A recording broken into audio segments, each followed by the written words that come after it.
to this is Jackie from Jack's Reading Corner. Okay, so my my bookstore this week is doing a sale on banned books. I have sales every month. It's a used bookstore, so they're always trying to have sales. And this week's the actual sale this month is all the books in the vault, which are nonfiction books. But this week they are particularly focusing on banned books. And what they're doing, they will have on the top shelf. They're kind of low shelves, like probably up to here. If you can, like up to here. Well, maybe up here. They will have a bag, like one of those paper grocery bags covered over a bunch of books. And, there's a piece of paper that says, "Do not read these," and you lift it up and there's a stack of books and there's a little explanation on why these books are banned. And then on the edge, at the middle shelf, there's a small little table with a collection of banned books with like explanations why these books were banned. Like the whole Harry Potter is on that list. And that, I guess, just recently came up again. Like, there was a Catholic headmaster who was like, "Oh, these are actually real spells that will bring the devil," and all that. It's like, really? Well, why don't you, if you're so scared, why don't you test them out then and see what happens? Why don't you actually say those spells out loud? I mean, it's like, that guy has probably not even listened to a Harry Potter book on audio.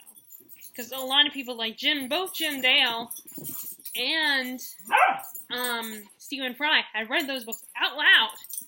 And last I checked, those guys are still around. I mean, although maybe that's why Stephen Fry's career is doing so great, because he made a deal with the devil. Because he resurrected the devil by reading Harry Potter and reciting some of the spells. That must be it. That must be why he's so successful. So I thought I'd talk about how some of the reasons for why books are banned are so incredibly idiotic. Like I said, there was the reason Harry Potter was banned. The Giving Tree by Shel Silverstein was banned because the little boy in the story was only talking to the girl trees. And was expecting the girl trees to give him something back, but he didn't give them anything, so it must be sexual innuendo. It's like, it's sexist, because they were girl trees, which I had no idea. I mean, I never read the book, so maybe they are girl trees, but they're trees. They don't have feelings. They just grow on the ground and they give life, but they're still just trees. They don't have feelings. They can't communicate to you, at least not in the way we communicate. I mean, maybe some people in more spiritual community, like people who are like worship nature the way people worship like God and Muhammad and all that. Maybe they believe that trees do communicate to you in a not how we literally communicate. So I don't know. But last I checked, trees do not talk back. They have no feelings. They're like, "Hi, rascal." They grow life. But that's about it. They give us like food, but that's it. They don't have feelings. They can't talk. So I don't know why they were like, "Oh, the little boy was only talking to the girl trees and giving and expecting the girl trees to give him life, but he wasn't giving anything back." It's like, really? And I was talking to Lisa, the woman who runs the bookstore and library. I think she's in charge of both the library and the bookstore. And she was telling, I was like, "I don't understand it." And, she said, "Well, unfortunately for some people, it is about religion." And it's, my first thought is, you can't talk about religion and politics. You cannot put religion and politics into these kinds of things, like things that entertain you. Things that people take pleasure in that isn't, things like reading books, watching TV shows, listening to music. people just have to take it away and talk about, oh, it's sinful, it's talking about the devil, and it's sexist, and it's racist. And it's like, oh my God, can't people just enjoy it? Enjoy some artwork without having to, I mean, if you interpret it as meaning something, then fine, but can't you just enjoy it without it being something more than what it is, that without it being like suggesting me like, oh, because it must mean something, it must be sexist or something. Like, I don't know. I always keep thinking about how there, I always, unfortunately, now I always like listen to certain songs and think about how some of the people I'm friends with on Facebook, how they will say this is a sexist song or something. Like, particularly How Do You Like Me Now by Toby Keith. It's a fun song. It's about, this guy who liked this girl in high school. He was not the coolest guy. He tried to get her attention, to get her to notice him. But then, I keep thinking, like, how some people, I can't help it, and I don't want to, but in the back of my mind, thinking how some people would interpret that as, oh, the guy was so pushy in the song. It's like, it's just a song. Now, maybe I'm totally wrong here. Maybe people aren't thinking like that, but with the way our society is, and how sensitive we can be nowadays, it's like, every little thing has to mean something.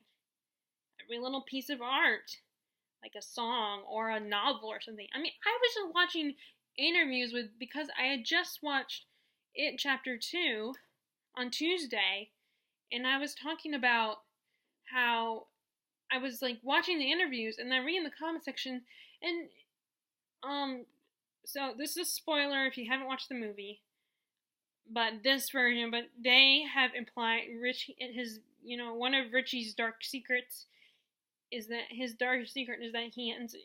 turns out he's gay. And there were all these comments about, like, Stephen King, saying, some people were pointing out that, oh, if Stephen King has written gay characters before, so if he had wanted to make Richie gay, he would have made him gay. And, like, Stephen King was cool with it. Bill Hader said he was cool with them making Richie gay. And it's like, so there's this whole little debate about Richie being gay and how people interpret it, or it's implied, but oh no, King would have written him gay if he wanted to make him gay. And he does have he has a crush on Beverly in the book. Like, there is a moment where or at least he's attracted to her. So, if anything, he's bisexual. And it's, and then there was this whole debate about, did he have a crush on Eddie, or were they just really good friends, like have a brotherly love, affection? Now, I personally believe it was just brotherly love, like a strong affection for each other as if they were brothers, like Bill and Georgie. But it's just, everything all of a sudden it becomes a bigger deal, and we're so sensitive. But, the good news is that we can't necessarily ban things nowadays, but there are a lot of, apparently, though, it still happens where, like, there are people who banned Harry Potter, this headmaster, and my personal opinion is that, like, who cares? It's not up to the people who run the school or anything. It is up to the parents. If the parents don't want their kids to read this book, then tell them not to, because, in either way, they're gonna get, if kids are told not to read something, they'll read it. If they're told not to do something, they'll do it. Especially at such a young age. When you're a teenager or a kid, when you're told no, then it makes it more appealing.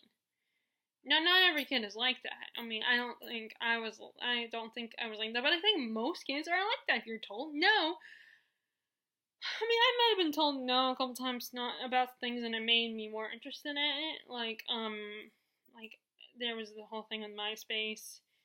My mom didn't want me to get that, but my friend got me an account for me, helped me create an account. And you know how when you make those kinds of, like, Facebook and MySpace or Tumblr and Instagram and all that, they have access to your email, so they'll send you stuff or they'll notify you if you got, like, something on there or something. And that's how my mom found out, and I was dumb and didn't go through my email. I still don't go through my email that much. And, of course, I remember being so upset with my mom because I felt so guilty and knew I was in big trouble. it's not time yet. My dogs, they're hungry. Sophie doesn't understand the concept of time, so she wants food now. Food is not time yet. It's only 5:04. But anyway, so yeah, I mean, I will still feel guilty. But so it does. It's like it does. Oh, okay. Can you not play here? Okay. No, it's not time. You go play over there. Okay, fine. Just knock my books over. Why don't you? Well, at least they're not library books. Sorry. I think this is what my dogs do. They get really playful when they're really hungry. But anyway, I think it's just ridiculous. And when I was... Okay, can you play over there? You're distracting me. Okay, scoot over there. No, go over there. So, go. Go, over there. Apparently this is not the best time for me to film because the dogs will distract me. Okay, so I think, a kid's gonna get access to a book if they're forbidden to read it.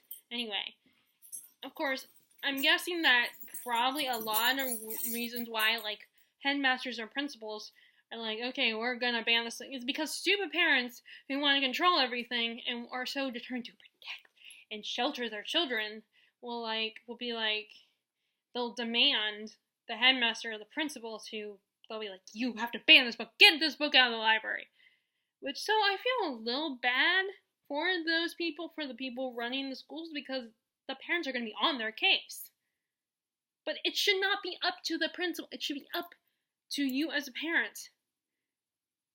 And which, now, I know that, of course, if they're not going to read it in school, I mean, if they're not going to allowed to read it at home, they'll read it at school. So I guess maybe that's why parents are like, we got to take it over from the schools. But it's like, it's a book. It's fiction. If a kid is that stupid, then it concerns me. I mean, I know some of these kids are elementary school kids, but it's like, first of all, banning Harry Potter because, the magic could resurrect the devil. Read the book yourself, then, if you don't want your kid to read, if you're worried about your kid reading because of their delusions, they're too scared to read the book because they're worried that, oh my god, I'm gonna bring the devil. It's like, it's made up words. I mean, some of it comes from Latin, but which Catholic Latin kind of connected here. But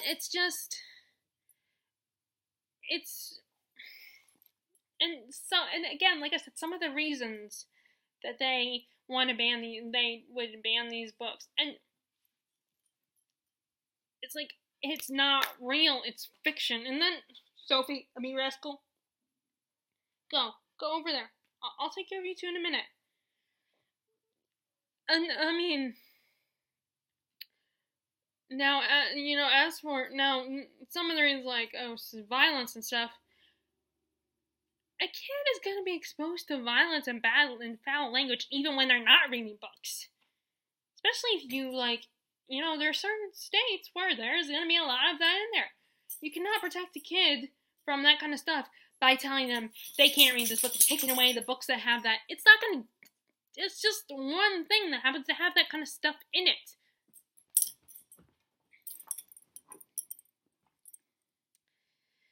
Anyway, so taking the books away is not going to solve your problem. Take away the video games, it's not going to solve your problem.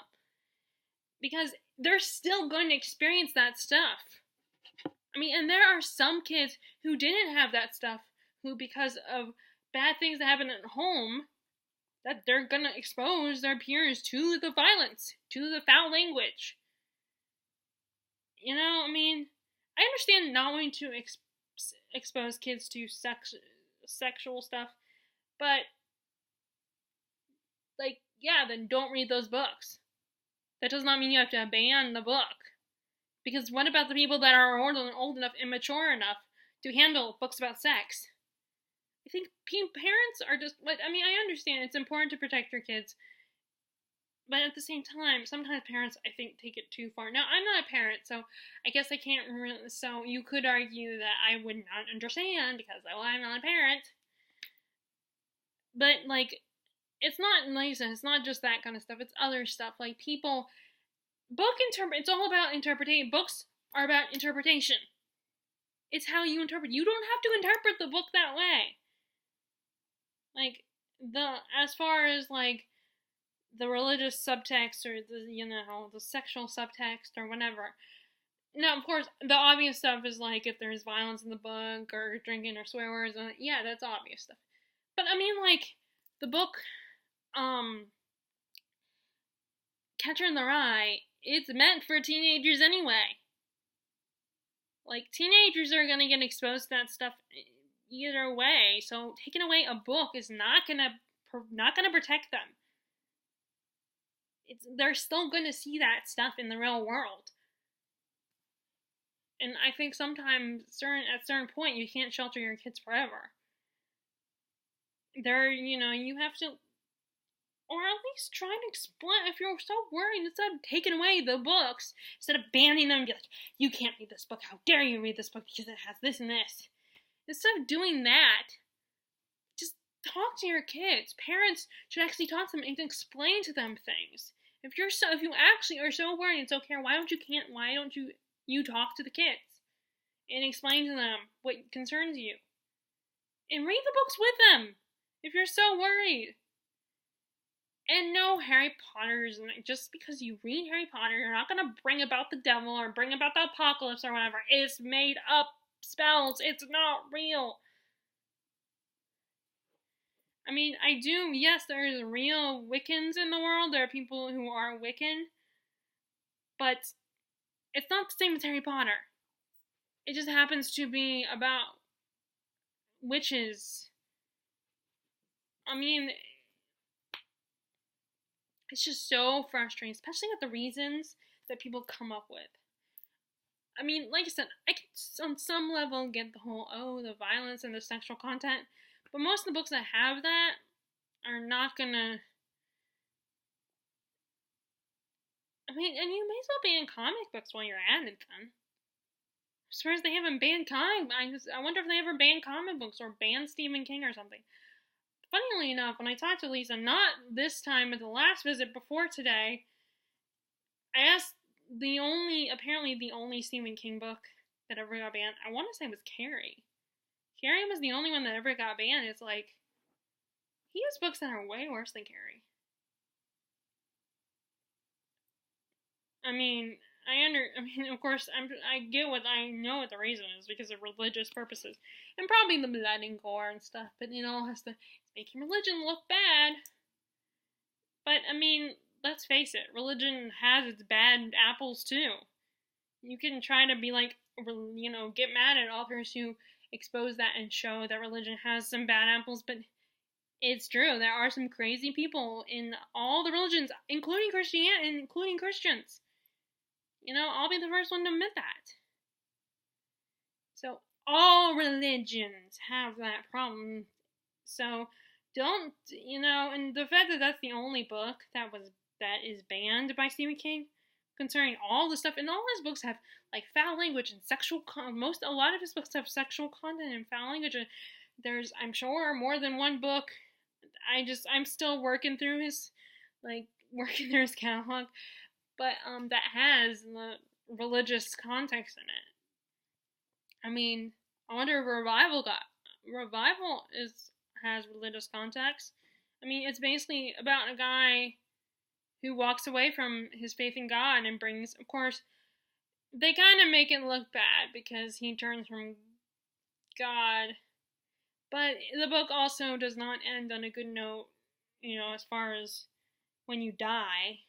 Like, I'm not going to tell you I'm not going to spoil the exact ending, but it does imply, like, something about how when you die, maybe there's nothing. So I'm wondering if people would be offended by that, and did they ever think about banning that book? Because you're going to ban Carrie because it makes religion look bad, then maybe you should ban Revival, because it's making it look like. But I don't know, maybe because it's not really making religion specifically look bad, but it's making the idea of people not about the whole idea of faith, and that maybe that people that don't believe are right or not. But it just drives me crazy, and sometimes, I mean, and I remember watching Daniel Green's video where he talked about the latest Harry Potter banning incident. And at first, he was saying in this video, at first he was thinking about it as a joke, but then it just got him so upset because you do realize if you ban the book, there will be a lot of kids who will miss out the opportunity to read this great, amazing fantasy story where it's made up magic, this magical world and escapism where you almost feel special and you can picture yourself as Harry. And it's fun, it's an adventure. It's all about being a hero. It's like the hero's journey. But all because some people, like Catholics, not all Catholics, I'm not saying all Catholics, but some Catholics, this particular Catholic person, wants to ban it because he thinks, oh, it's all about devil worship and the spells are real and will bring back demons. And really? So I'm guessing that Stephen Fry and Jim Dale has brought about demons then. Which I know I already said that. Sometimes when I do these discussion videos, I get really, or these just rant videos, whenever I feel like I'm talking in circles almost. Like I'm basically saying the same thing, But anyway, I just, at the time I was just kind of laughing about it, but thinking about it, and I was talking to Lisa afterwards, and it's so ridiculous. I mean, like, again, the whole reason why the whole thing with the giving tree. And I'm trying to think of what other books are banned. I mean, some of the books that were banned were classic books. I mean, I think The Great Gatsby was banned at one time. But there are books that are still popular today. And it's so sad and so frustrating and so ridiculous. You're like, really? But, I mean, it's just so, I just shake my head, and it's like, I mean, I'm so glad today that it's not as bad. I mean, as far as I know, with the exception of, like, Harry Potter. But maybe because I'm not in school anymore, I'm an adult, I'm in the adult world, so I don't have to worry about as much. But although I do believe some of the booktubers on here have talked about how in their town certain books like Harry Potter were banned because of witchcraft, and I mean, I wonder if like stories like the series, I can't remember what that series was called. The one about the girl, it's in the small South Carolina town, and she's a witch. What is it? I can't remember what it's called. I can't think of it, but it's also about a witch, and it's a little bit closer, I think, to Wiccan than Harry Potter is. It may not be accurate, but it's probably a lot closer. Like, I've read quite a few books about witches that are a lot, like, close to Wiccan. It's like that one. Oh, Beautiful Creatures. That's what I'm talking about. Beautiful Creatures. There was another series that I remember really liking about witches.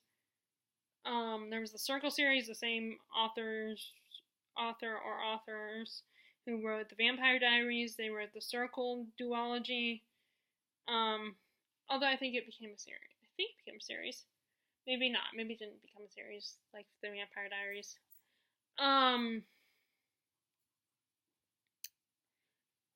But there was another one that I really liked that was really, I think it seemed like it's pretty close to the actual Wiccan. The Sweep series. I had fun with that. That one was really cool. I remember really liking it, and I wonder if would that be a book that would be banned, because that is a lot closer to Wiccan and witchcraft, real witchcraft, than Harry Potter is. Harry Potter is like a fantasy world. It's not real. I mean, yeah, some of the spells are inspired by actual Latin, but, like, Avada Kedavra, of course, I don't have a wand, so maybe that's why it doesn't work, because I don't have a wand, so I can't bring demons because I don't have the wand, or I can't kill anyone. Because, it's... But banning books is... I really hope that me saying that doesn't get misinterpreted. Granted, maybe because I'm a small channel, I don't get, I'm just doing this for fun. So maybe I don't have to worry about what all those booktubers had to worry about back then. Of course, I think I could potentially get censored. Well, although, I probably don't, because I'm still kind of fairly small channel anyway. So I probably wouldn't have to worry about it. I mean, maybe though, if I get bigger, maybe I will be. I don't know. But anyway, so yeah, it's ridiculous. It's very amusing though. But anyway, I just wanted to do it. This is what happens when your dog likes staring out the window in your room. And while the other one is like begging to eat now, you got 10 minutes, well actually 9 minutes. Okay, I'm gonna let you guys go. Besides, I'm gonna film another video anyway, so I will talk to y'all later, and feel free to share in the comments below what your thoughts on banning books are. I don't want to start a fight with anyone if anyone disagrees. I'm just, that's just how I feel. If you like this video, be sure to get a thumbs up. Click subscribe if you have not already. And again, I hope you are enjoying your reading, and I will talk to you later. Alright, bye!